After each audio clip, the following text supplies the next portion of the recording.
Hey guys, we are here for our reading of December 6th in our ESV Everyday Bible. This is Daniel chapter 6 and 7, the book of 2 John, Psalm 126, and Proverbs 29, 9 through 11.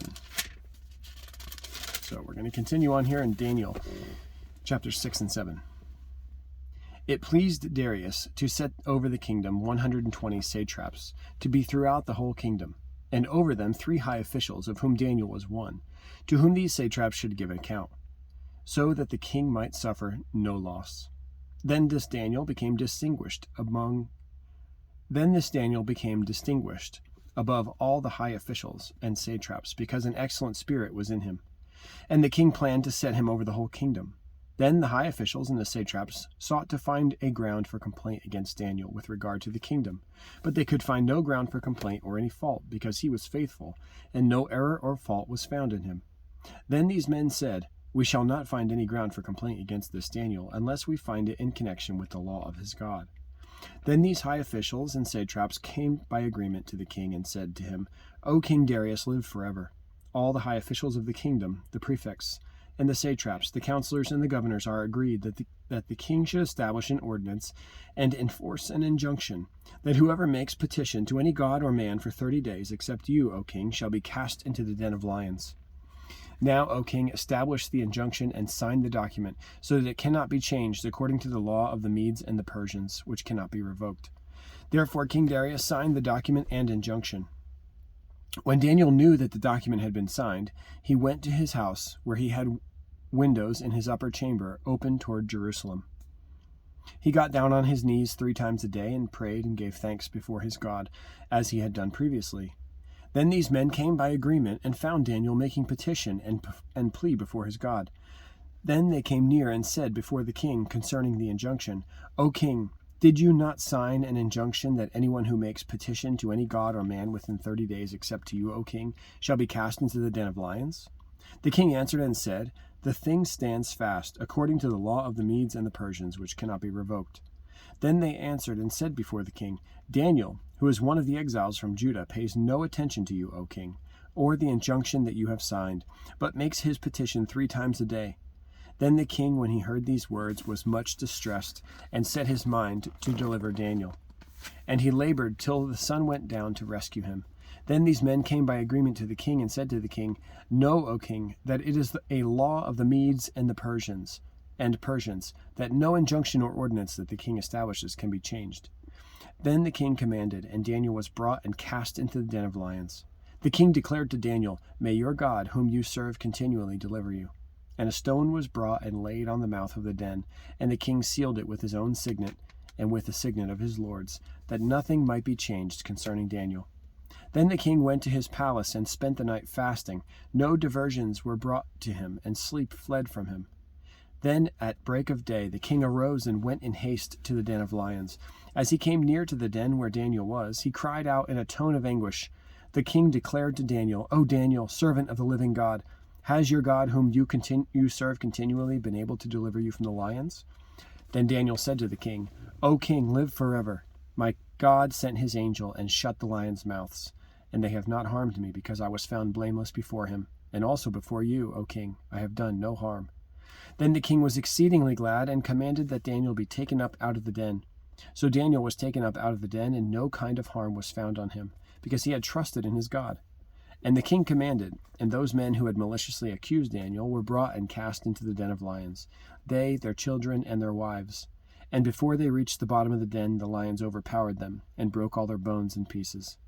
Then King Darius wrote to all the peoples, nations, and languages that dwell in all the earth, "Peace be multiplied to you. I make a decree that in all my royal dominion people are to tremble and fear before the God of Daniel. For he is the living God, enduring forever. His kingdom shall never be destroyed, and his dominion shall be to the end. He delivers and rescues. He works signs and wonders in heaven and on earth. He who has saved Daniel from the power of the lions." So this Daniel prospered during the reign of Darius and the reign of Cyrus the Persian. Chapter 7.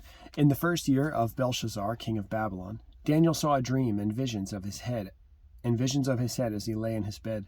Then he wrote down the dream and told the sum of the matter.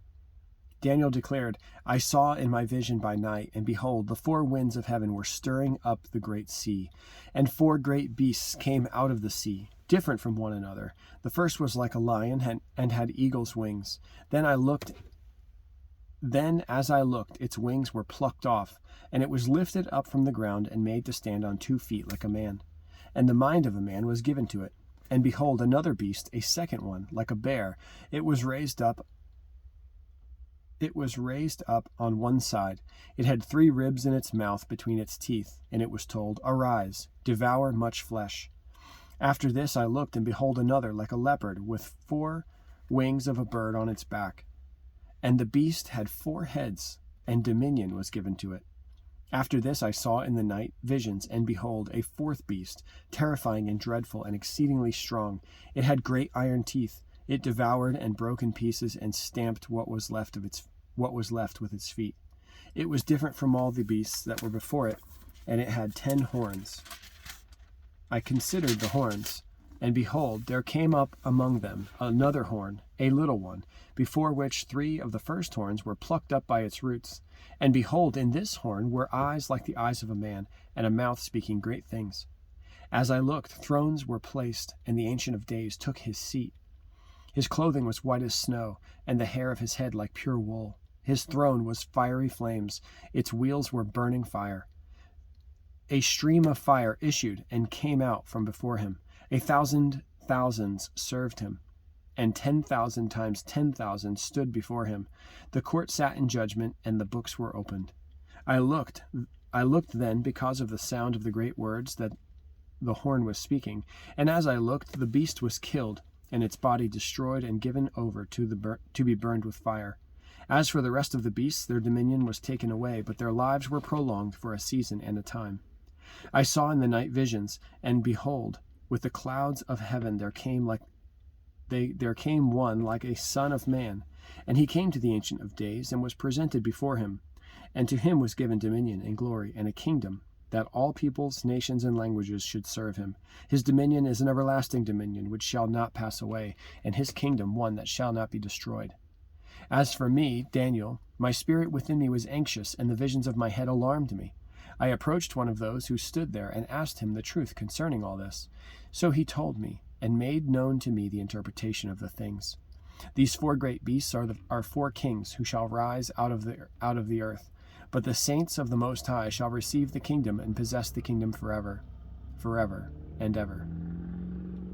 Then I desired to know the truth about the 4th beast, which was different from all the rest, exceedingly terrifying, with its teeth of iron and claws of bronze, and which devoured and broke in pieces and stamped what was left with its feet, and about the 10 horns that were on its head, and the other horn that came up, and before which 3 of them fell, the horn that had eyes and a mouth that spoke great things, and that seemed greater than its companions. As I looked, this horn made war with the saints and prevailed over them, until the Ancient of Days came, and judgment was given for the saints of the Most High, and the time came when the saints possessed the kingdom. Thus he said, As for the 4th beast, there shall be a 4th kingdom on earth, which shall be different from all the kingdoms, and it shall devour the whole earth, and trample it down, and break it to pieces. As for the 10 horns, out of this kingdom 10 kings shall arise, and another shall arise after them. He shall be different from the former ones, and shall put down 3 kings.